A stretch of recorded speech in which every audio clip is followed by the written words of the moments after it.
Agora vamos falar um pouquinho de Indaís, falar um pouquinho de reggae. Como que o reggae chegou pra gente, assim.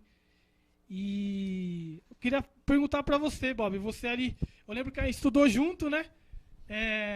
Nações Unidas, que hoje se chama República Argentina, né?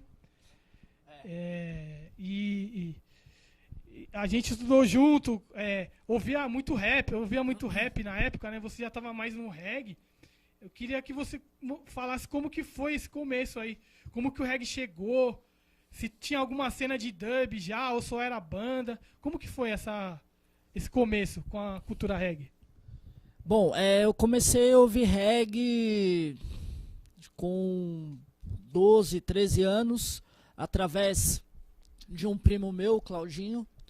Ele que me mostrou aí as primeiras bandas.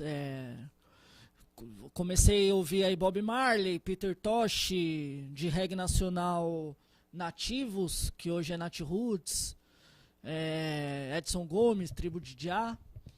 Então foi através dele que eu comecei a ouvir reggae.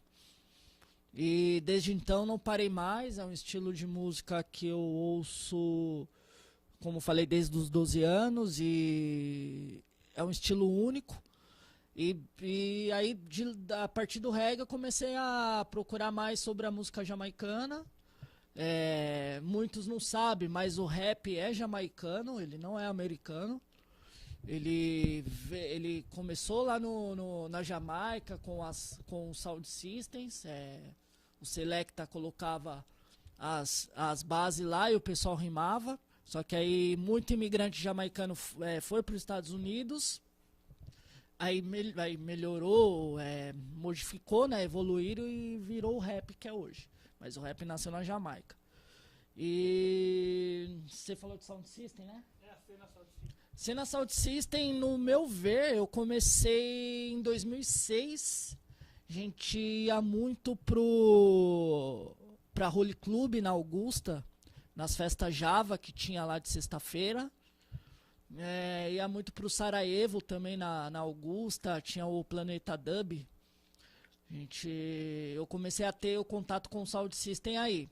Como nós somos do Jaraguá e nós temos a Voit, que é dentro do Jaraguá, né? E de lá, meus amigos, junto comigo, começamos a tentar fomentar lá o Sound System por lá. Hoje são as pessoas que tem alguns que estão no Lego Violence. Aí tem o Jaded Downbeat, que é o Chalca e o Thiago, que são meus amigos também de longa data. E que começamos lá na Voit através de caixa de som com CD. E hoje a Voit é referência aí no Sound System de São Paulo, e o Lego e o Jaded Downbeat também é referência aí no Sound System. Então eu comecei com o Sound System, foi em 2006, e lá em 2008 a gente começou a tentar fazer isso na Voit, e hoje é o que é hoje.